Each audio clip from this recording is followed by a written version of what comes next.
Getting ready for the second 125 moto from Washougal, Washington. In the first moto, the points were chipped away from Pastrana's points lead. Can they do it again as we check out the start? Pastrana almost jumped too soon. Looks like Fonseca again. He's got the start nailed today. The thing about Fonseca that I used to bug him about is he picks his feet up right away. When it works great. Pastrana didn't come out too bad. He's right there in the middle. Fonseca, Brock Sellards is right there, number 18 on the KTM. Roderick Tane, number 32. Mike Brown is also in good shape. Whoa, look at there. Brock Sellards makes the move on Fonseca. Sellards a winner here in the 125s a couple of seasons ago. So this moto, Travis gets off ahead of Langston and Brown. Not quite as drastic as it was the first moto the other way around, but at least he's able to feel a little bit better about the way this moto started. Brock Sellards with a third place finish in Budds Creek is coming off a third place at Troy. He's got his confidence riding high. Look at Brown bump into Pastrana right there. If you're not going fast enough, Brown will roll right over you. Watch Fonseca, aims to the outside. Same thing he did in the first moto, but Sellards aiming over there to the right. I think Fonseca would have covered that line a little bit better. This is the result. Fonseca still holding on to second place coming out of that corner. There's Larry Ward, number 10. He's after Fonseca, number 25. Ward with a 12th place finish in the first moto. That's not even close to what he's capable of, and each time that Ward comes back up here to Washougal, it's a homecoming of sorts. He's won this race before. He's won the Seattle Supercross not far from here twice. Through the woods they go. Fonseca trying to hold off Ward.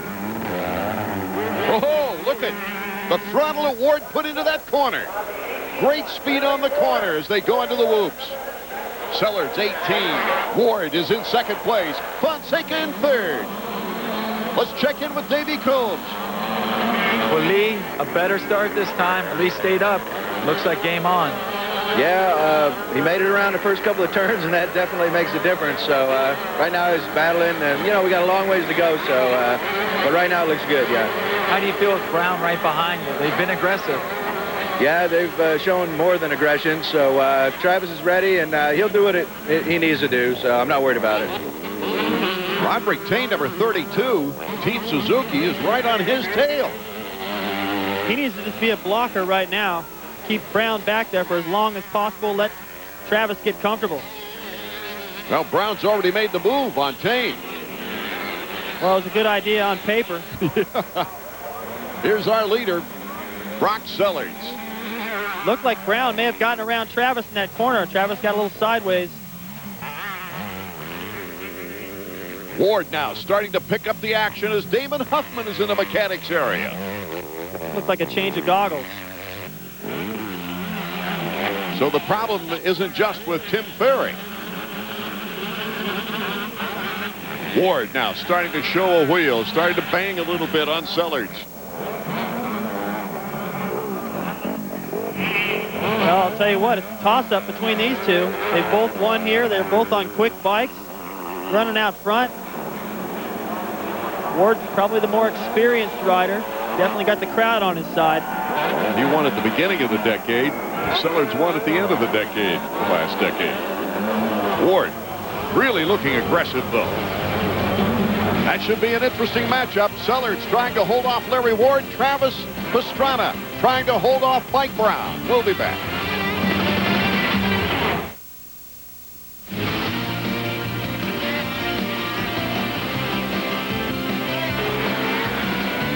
The Chevy Trucks AMA Motocross Series is brought to you by Suzuki, maker of innovative motorcycles and ATVs. Welcome back to our second moto of the afternoon for the 125s. Mike Brown taking the first one. Right now, Brock Sellards is out in front. But it's a tightly knitted group in the battle for first place. Larry Ward, number 10, in second. He's been hounding Brock for the last lap and a half. Listen to Ward. Just keep that four-stroke pin, squaring that corner off. Ward with one victory on the season takes Sellards, new leader. Larry Ward has taken the lead here in the second 125 Moto. Let's go to Racer X's Davey Combs. Well, Doug, this is the kind of moto we expected from Larry the first time out. What happened? He had a hole in his airbox and took all the power away from his bike. He was a little upset after that one. He wanted to do it here. It looks like so far he's put all that anger right into going to the front of the pack. Yeah, he's up there right now, but the others aren't too far behind. Mike Brown's charging right up behind him. So as we take another look at the pass, Larry Ward in the first place, it sounded like that Ward's mechanic was more concerned about Mike Brown than Travis Pastrana back there, David. Well, looking at what happened in the first moto, I would be too. And even over the past few weeks, Travis hasn't been the solid Travis that we saw at the end of last year. The top four have tightened up. In our Suzuki flashback, we're going to call on a guest announcer. Earlier, Travis Pastrana told us about last year's 125 race here at Washougal.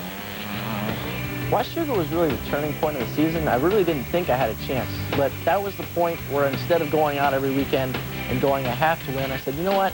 I'm going to have fun. I'm going to do what I've always done. Came out, got 2 great starts, had a really epic battle with Talon Volin. We went back and forth, had some fun, wheelie through the whoops. I was 35 points down at the end of the day. Still really didn't think I had a chance. I knew Roncado would have to have another bad race, and I would have to win every single one of the remainder races to have a chance at the championship. But at that point, I was just having fun, and I was happy to be in second in the points. He was happy, all right, winning 7 straight motos and 4 victories to end the season. Round 10, our next telecast, August 25th. Travis takes a look at his win at Millville. Travis Pastrana now is picking up on Brock Sellers. The battle for second is on, and right behind Travis is number 100, Mike Brown. I think we all know what Mike Brown's going to do if he gets anywhere near Travis. If Travis leaves the door open a little bit, Brown's in there. He'll bump him. He doesn't care. He's a man racing against a teenager. But look at that. Brownie split the 2. Sellers and Pastrana, no contact at all on the move. Pastrana looks back to see who's there. That was the problem that Travis had right there. He was trying to set something up on Sellers, and Brown just got a little bit more of a run at him than he thought. But he can stay with him here. He doesn't have to beat him at every race, but he needs to stay close. That was a good indication as the roost. And look at that, Mike Brown on one peg. Brown, Sellers, Pastrana. Behind our leader, Larry Ward. Now, if Pastrana doesn't get around Sellers, he can forget about Brown. He's not easy to pass. Bar to bar we go. Going into the corner. Pastrana backed off. Look at Sellers coming in on the inside. That's a good line. Travis is going to go out wide and use the soft stuff, try to square him off, and whoops, there's Brown. Should have glanced over his shoulder on the way into that corner before he went that wide, but still, no disaster. Just needs to stay close. Not let Brown put too many riders between himself there and Travis. Let's check in once again, trackside with Davey. Mike, it looks like Brock is right in the thick of things, but man, it looks like there's a war going on around him. Yeah, it's unreal how good everybody's riding up there. The pace is just so fast. You make one mistake and 2 guys go by you, so hopefully, someone makes a mistake and he can gain some positions back and get up front. I hate to ask you this, but with the points getting tighter, has anyone at KTM been talking about what to do if Langston comes up behind him? Not yet. Everybody's still racing. All the points are close. It's still everybody's racing for the championship. So maybe if it winds down to it, they might. But no, Brock's out there to win. How would it feel for you guys to get in there and get a moto win and take everyone's glory right now? It'd be nice to get in there. There's all the talk. Travis and Brownie and Langston are riding great, but I think Brock is too, and he deserves a win. He's looking like he'd love to win. Out of the whoops, bar to bar we go, and Brock Sellers hits the corner first. I thought Travis had him through there, but Sellers recovered about halfway through and held it. The acceleration on the outside, Travis Pastrana gets him back again. That was smart. When he squared off the corner, I was thinking, well, where are you going to go? Just the problem is if you go wide, you leave the door open for whoever's behind you, and Travis is able to use that loose berm out there to get back ahead of him on the inside in the next corner. He was thinking ahead. Brock had a chance to plow into him if he wanted to on that last corner. No, he didn't do it. Langston might be back there going, thanks. We don't need to make things that ugly just yet. The last race, that'd be a different story. Mike Brown. He's got a battle of his own for the lead. A little bit of smoke out of Ward's bike. Up the hill and down the ski jump, Mike Brown takes the lead. Brownie looking for a sweep now. You know, in the last week at Troy, I talked about how much they've gotten at 125 of Brown's to keep up with these four-strokes, and right there, out horsepowers Ward up the long uphill. A little bit of smoke out of Ward's bike. Not sure what that is, a little bit of overflow. But look at Brown, tucked in. At that speed, you bet aerodynamics matter. He even kind of looks cool while he goes over that jump making the pass. I thought he was going to fall off the back of the bike. He was leaning back so far. I don't know what that does, but you know what? It worked. Here's Langston trying to move up the ranks as the battle for third is now on with Pastrana. Our Suzuki trivia question: who's the only Suzuki rider to win 3 times at Washougal? When we come back to Washougal, Washington, we'll have the answer for. We're back in the middle of a title fight, and the answer to our Suzuki trivia question: a Suzuki rider winning 3 times at Washougal, Mark Barnett, 3 of his 25 career victories. Back in my day, I should have remembered that one. I was thinking Cooper. Forgot about Barnett. He was just as dominant back then as Brown has been these past couple of weeks, and something's still coming out of Ward's bike. That might be some oil now that I'm thinking about it more. Pastrana behind Larry Ward. A former Larry Ward mechanic is now Travis Pastrana's mechanic. Lee McCollum, Davies with him. Lee, I know you guys want to get this moto win, but before you can get to Brown, you got to get by Big Bird. Yeah, Big Bird's on that 250F, so I don't know. Travis is working towards him, but yeah, I haven't been able to get around him yet. With the bangs he's taking to his head, are you nervous about this pace in the second moto? They look like they're going a lot faster than they did the first time out. Yeah, Travis looks comfortable. I mean, this track is rough, you know. It'll throw you around a bit, so. But he looks all right where I can see him at, so he's doing all right.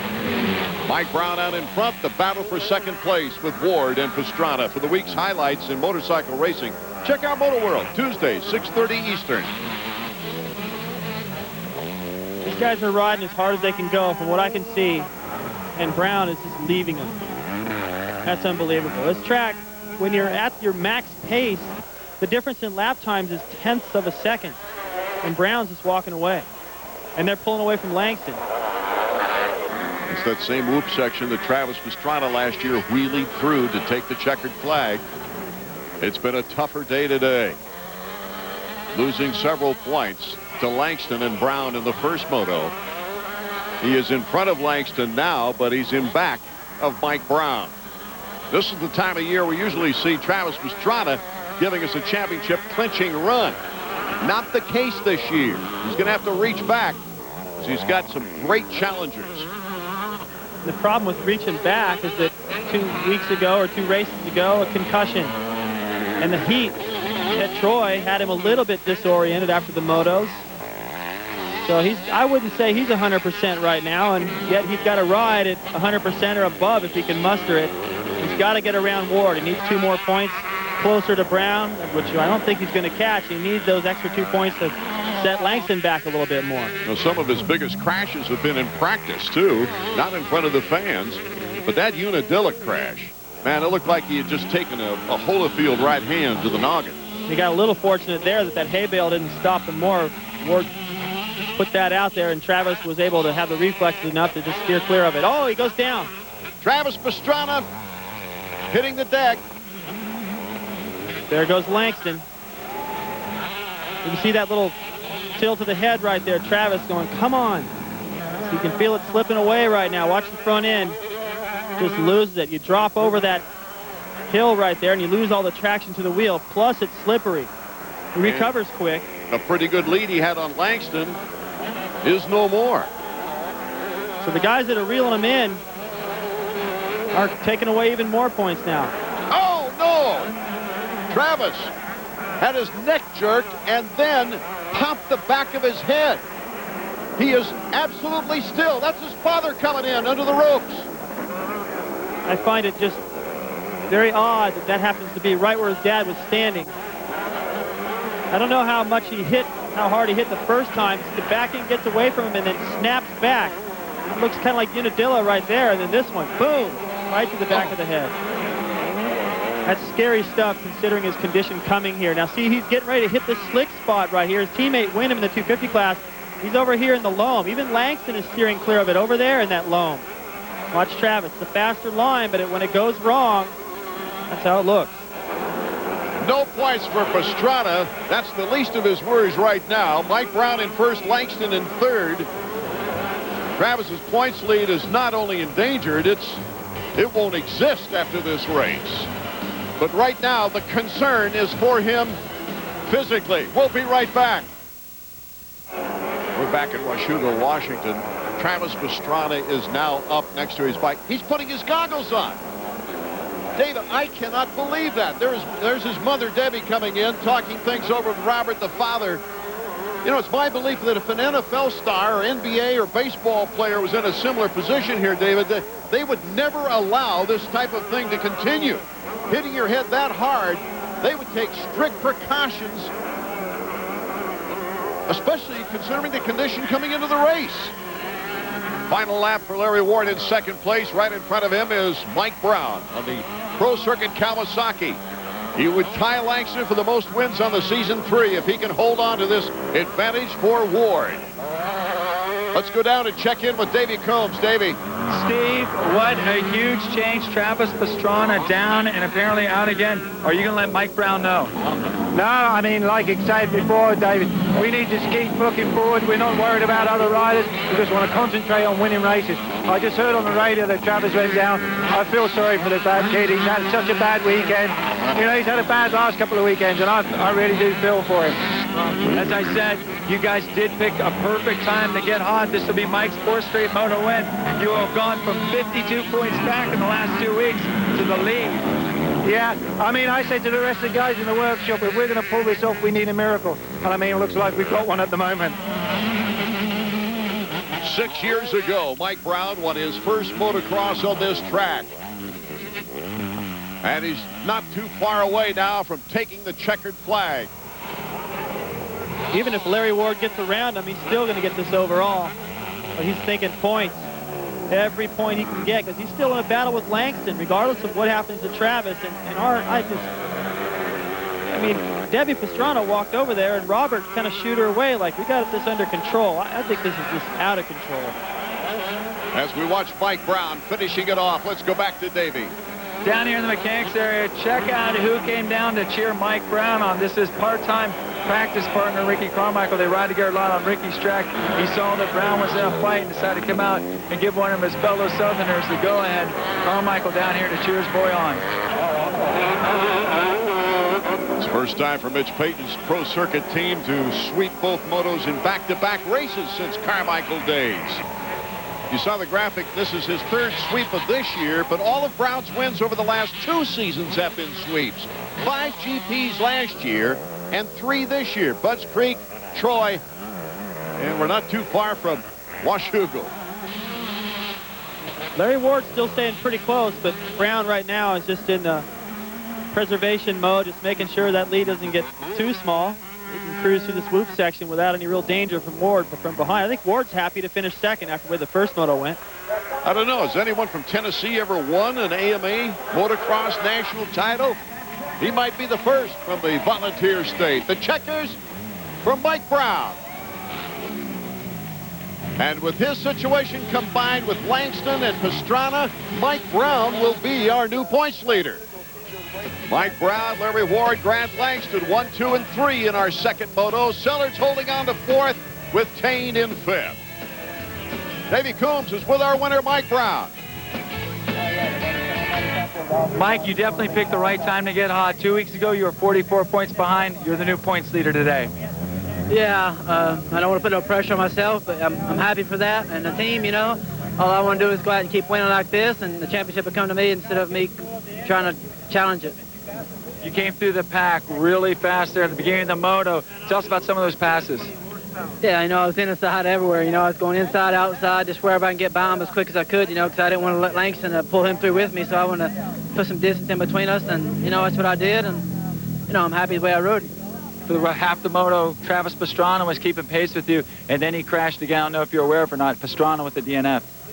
Yeah, man, I know I don't want nobody to get hurt, nobody to crash. I want to beat them, you know, when they're on the two wheels. But, you know, I've had my bad luck, and I guess maybe he's having his. But, you know, I hope nobody's hurt and just keep winning. 3 races to go. Is that the strategy? Yeah, if I can win 4 more motos, I'll be happy. But he has to face his GP rival who beat him over the last 2 years in Europe. Grant Langston taking second today overall, and Roderick Kane, a fine third-place overall finish as we go back to the podium. Well, Grant, I don't know if you heard the news, but Travis Pastrana, another crash. You and Brown are right there together for the points lead. Yeah, I mean, I think it's unfortunate for Travis. You know, it's becoming a good championship. Everyone was closing in, but you know, my main goal was to be ahead of Mike, and he was just too quick for me in the second moto. I gave it all I had, and you know, Larry was also riding real good, but I think there's only 5 points in it, so it's still real close. You know, anything can happen. You have a couple weeks off before you get ready to go to Millville. What are you going to work on to stay ahead of Brown and Pastrana? My speed work, I suppose. I mean, the fitness seems to be okay. I don't get tired at all, but he just seems to have the speed on me at the moment, and it's real kind of frustrating. Good ride, Grant. Thanks. Not only does Mike Brown move ahead of Pastrana in the Suzuki point standings, but he has a 5-point lead over the second-place rider, who's now Grant Langston. Travis is 16 off the lead. Davey. Well, Larry, I know you've had a heck of a day. A hole in the airbox the first moto. Now this oil all over your bike. What's going on here? I don't know. Having a little bit of problem today, but, you know, my mechanic, Doug Stone's been doing a great job, and it's just, you know, things happen. It's a motorcycle, and I weigh 180 pounds, and I'm pushing it pretty hard, so things are going to break. Pretty disappointed with the day overall. Rode great second moto.